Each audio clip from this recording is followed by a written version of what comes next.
금요일이 사실은 특별 새벽 기도회 하는 날에 사실 가장 위태위태한 날입니다.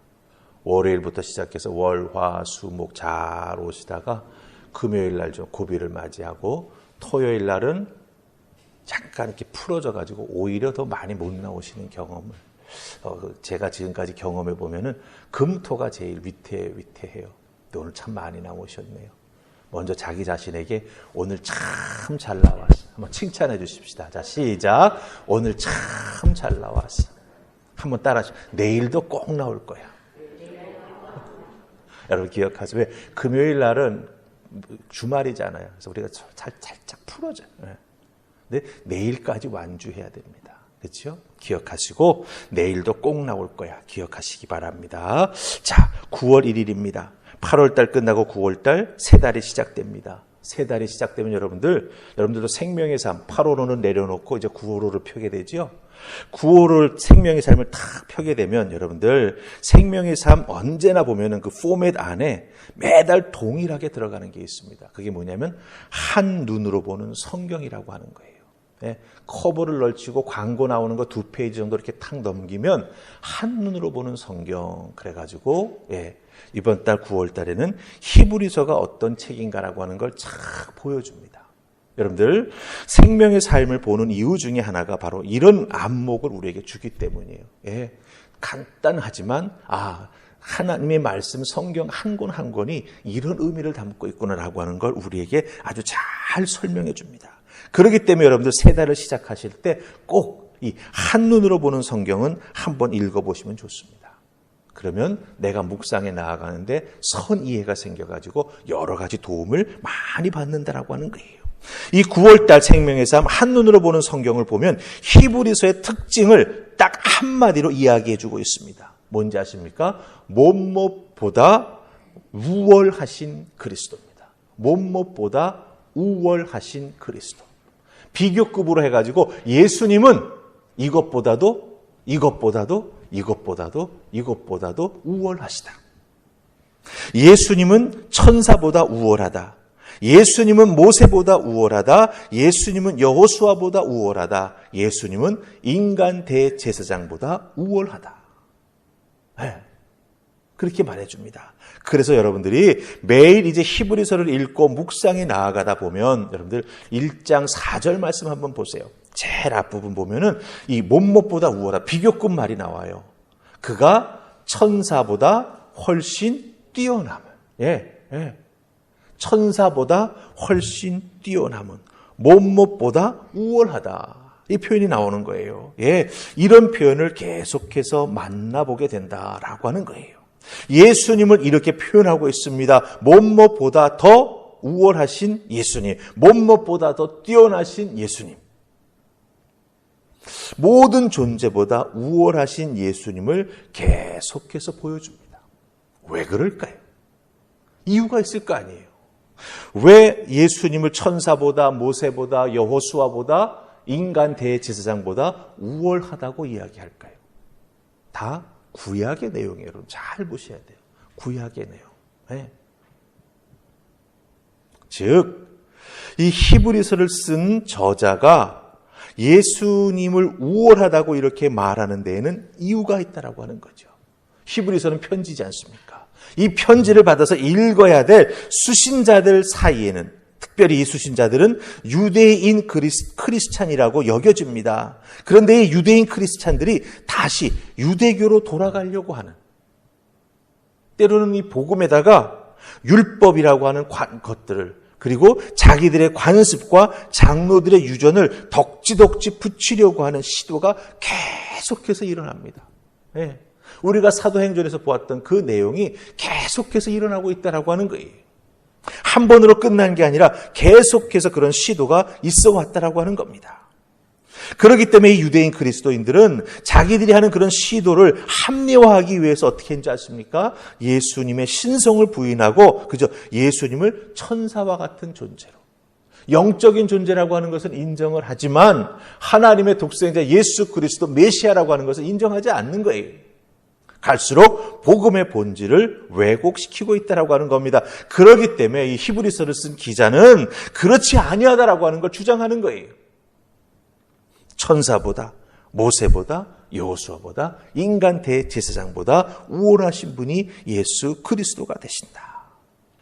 그것을 보여주고 있다라고 하는 겁니다. 그럼 여러분 생각해 보십시다. 요즘 우리들이 신앙생활하는 이 세상은 어떻습니까? 2023년 대한민국은 어떻습니까? 물론 다시 유대 종교화 시키려고 하는 그런 시도는 없지요. 하지만 우리 주변을 돌아보면 이단들이 얼마나 많이 있습니까? 예. 그리스도, 기독교라고 하는 간판은 붙여놓고 있지만 복음의 진리를 완전히 왜곡해서, 그렇죠? 예, 사이비 교주가 자기의 배를 불리고 자기의 욕망을 채워나가는 일들이 너무나 많이 벌어지고 있다라고 하는 겁니다. 더군다나 예수님을 4대 성인 중 한 명으로 여기는 것.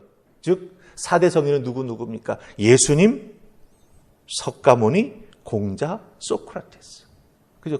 4대 성인 중에 한 명 정도로 인정해 주려고 하는. 다른 말로 말하면 여러분들 성인이라고 말하니까 좋은 것 같죠? 아닙니다. 예수 그리스도는 성인이 아니시지요. 예수님을 이렇게 세상은 평가절하합니다. 그럼 이번 우리 특세 주제가 뭐죠? 나 주님께 기쁨 되기 원합니다. 그렇다고 한다면 이런 상황과 이런 세상 속에서 주님이 기뻐하시는 성도의 모습, 신앙생활의 모습은 도대체 무엇일까라고 하는 거죠. 내가 주님의 기쁨 되기를 원하는데 이 기쁨 되기를 원하는 성도가 살아가는 삶의 터전이 이렇게 우리를 도전하고 이 복음을 왜곡하고 기독교라고 하는 종교가 이 세상 속에서, 죄송합니다만 개독교라고 하는 말 들은 지 오래됐잖아요. 예?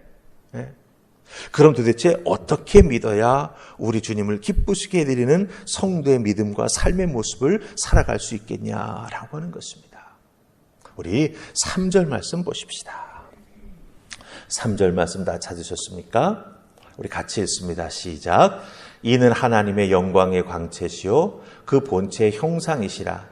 그의 능력의 말씀으로 만물을 붙드시며 죄를 정결하게 하는 일을 하시고 높은 곳에 계신 지극히 크신 이의 우편에 앉으셨느니라. 아멘.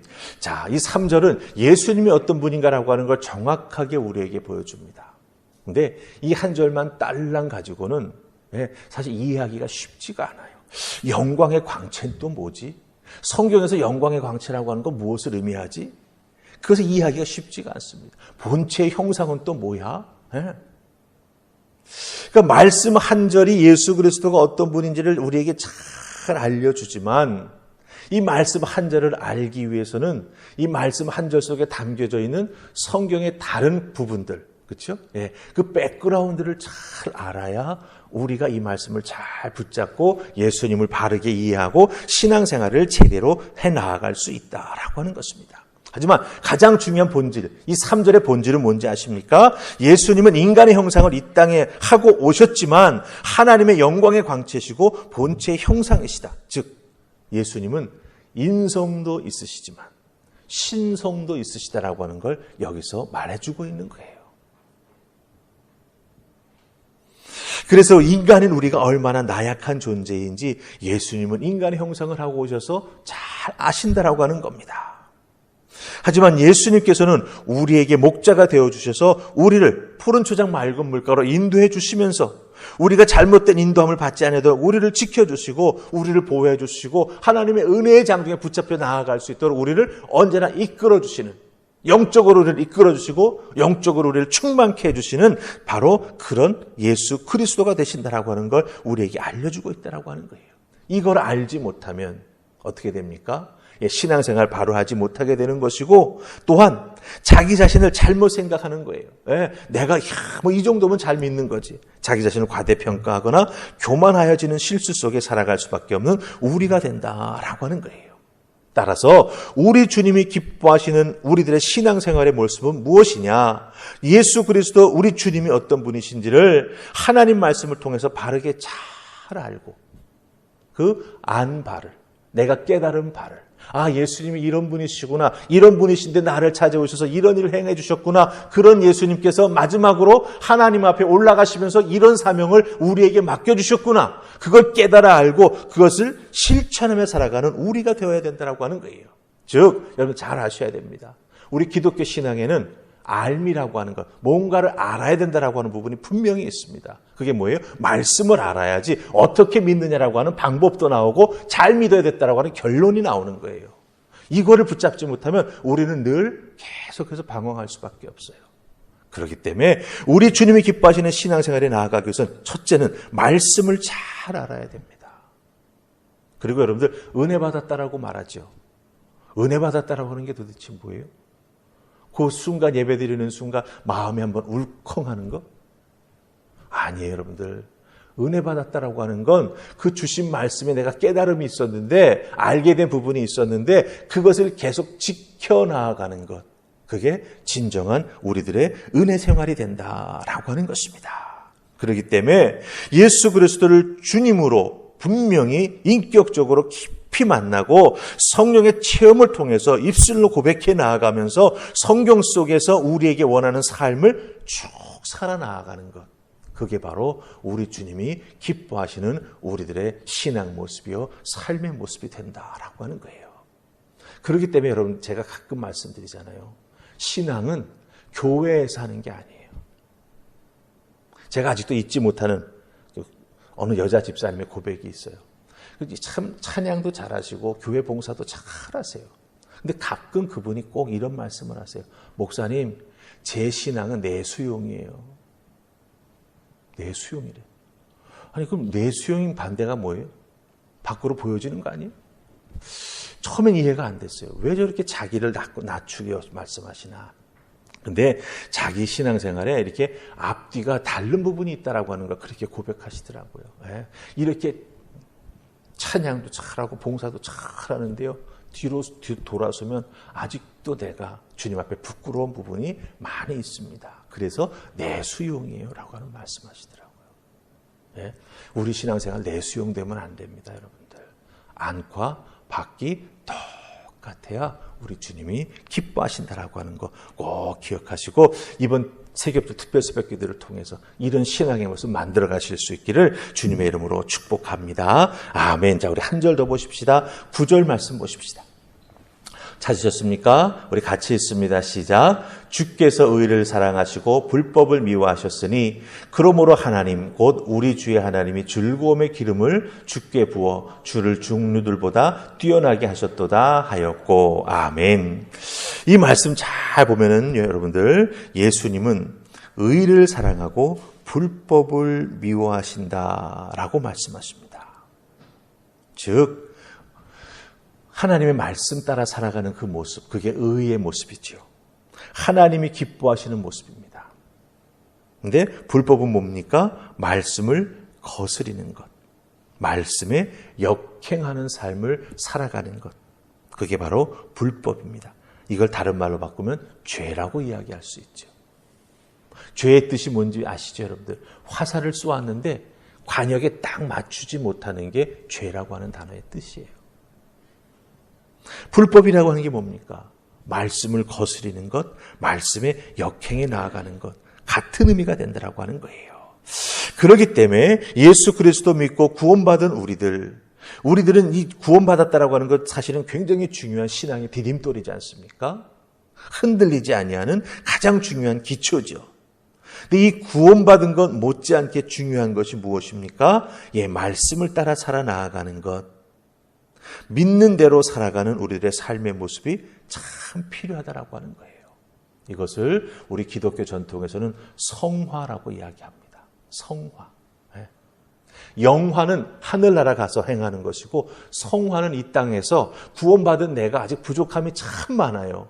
그렇기 때문에 늘 자기 자신을 돌아보면서 기도하며 말씀 생활에 나아가며 자기 자신을 쳐서 주님 앞에 복종시키는 그런 삶의 모습, 그걸 우리는 성화라 이렇게 부르고 있다라고 하는 거예요. 이 성화의 삶이 참으로 중요하다라고 하는 것입니다. 왜 그렇습니까? 우리 주님께서는 의를 사랑하시기 때문에 말씀대로 살아가는 것, 말씀에 순종하는 것, 그것을 우리 하나님이 기뻐하시고 우리 주님이 중요하게 생각하시기 때문에 불법을 행하는 자들이 되지 말아야 된다라고 하는 것입니다.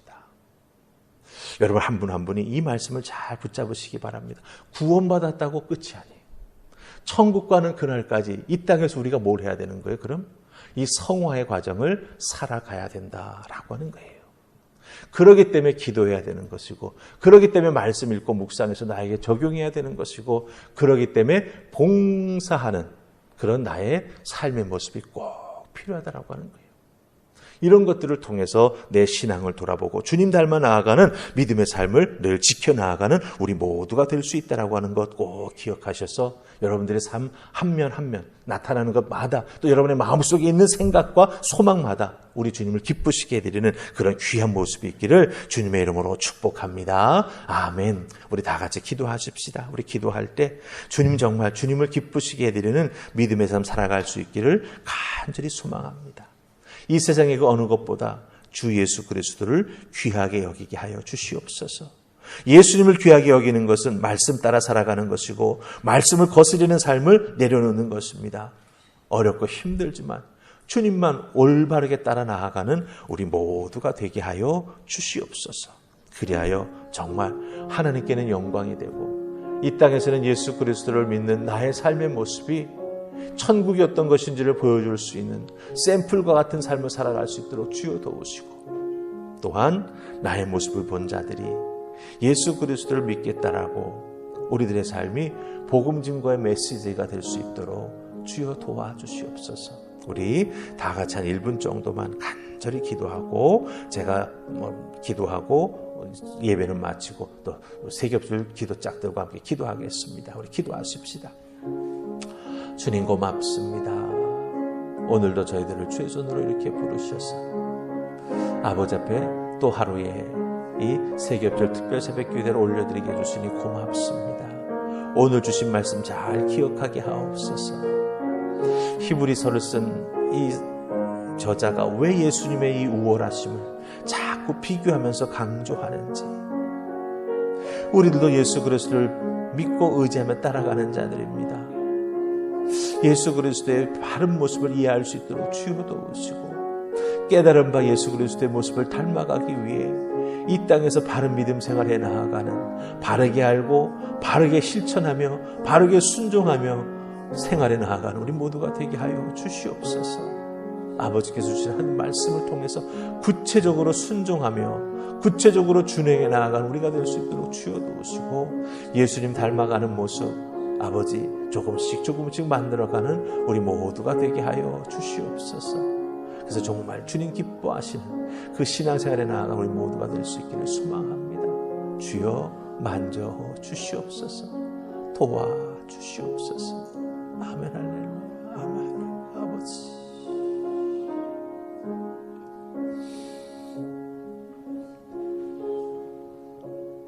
주님 고맙습니다. 주신 은혜 붙잡고 하루하루를 살아갑니다.